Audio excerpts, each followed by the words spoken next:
You've been told the biggest lie in modern finance.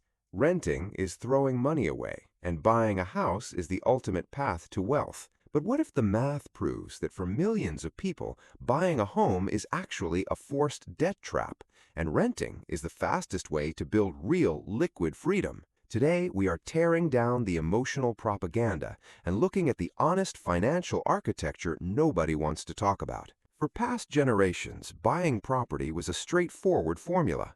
Land was cheap, interest rates were predictable, and houses were bought to be lived in, not speculated on as hyper-leveraged financial instruments. Today, that entire ecosystem has flipped. When people compare renting to buying, they make a fundamental cognitive error. They compare their monthly rent check directly to a mortgage principal and interest payment. But your mortgage payment is only the minimum you will pay for housing each month. Your rent is the maximum. Behind that single mortgage number lies an army of unrecoverable non-equity building costs, property taxes that rise every year, home insurance premiums, HOA dues, special assessments, and the relentless reality of ongoing maintenance. None of this builds equity. It is pure, unrecoverable friction. When your water heater explodes at 2 a.m. as a renter, you make one phone call and go back to sleep. When you own the home, that phone call costs $3,000 out of your liquid savings. That distinction is where financial trajectories diverge. Then comes the amortization trap. In the first decade of a standard 30-year mortgage, the vast majority of your monthly payment doesn't go toward owning your home. It goes straight into the bank's profit ledger as interest. You aren't building an asset, you are prepaying interest on leverage. This brings us to the core issue, opportunity cost. The down payment you lock inside the drywall, $50,000, $100,000, or more, is capital taken off the global field.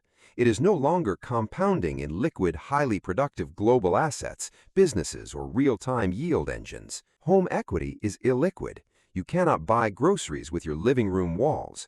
To access that money, you either have to take on more debt via a HELOC or sell the asset entirely, paying 6 to 10% in agent fees, transfer taxes, and closing concessions along the way. Historically, real estate appreciation barely outpaces inflation once maintenance and transaction friction are factored in.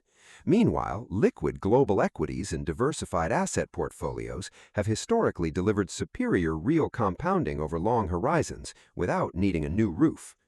There is also a massive hidden variable nobody calculates: geographic mobility.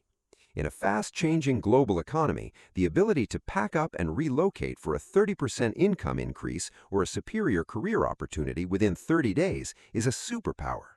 Home ownership binds you to a single, hyper-local job market. When you buy a home, you aren't just betting on the national housing market. You're making a massive, concentrated, single-asset bet on one neighborhood, one school district, one local tax authority, and one local economy.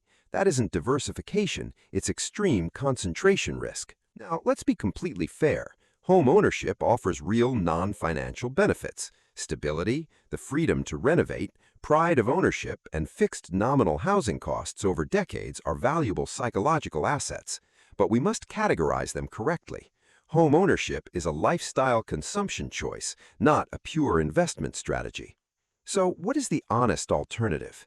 It's called being an intentional renter. Renting only works as a wealth strategy if you take the difference between your total home ownership cost and your rent and religiously invest it every single month. If you rent cheaply and spend the surplus on lifestyle inflation, you lose.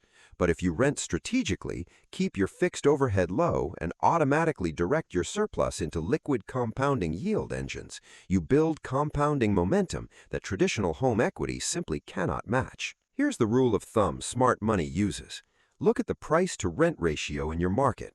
If buying a home costs significantly more per month than renting an equivalent space, renting and investing the difference isn't just reasonable, it's mathematically superior. True financial safety isn't owning 4 walls surrounded by a 30-year debt obligation.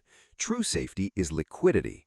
It is the having a liquid balance sheet that can withstand job loss, economic pivots, or market downturns without risking foreclosure. Should you ever buy a home?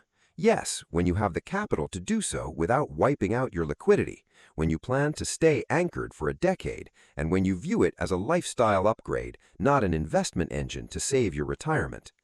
Stop letting social pressure dictate your balance sheet. Do the math, protect your liquidity, and build wealth on your own terms. If this deep dive opened your eyes, hit subscribe and share this with someone who needs to hear the truth.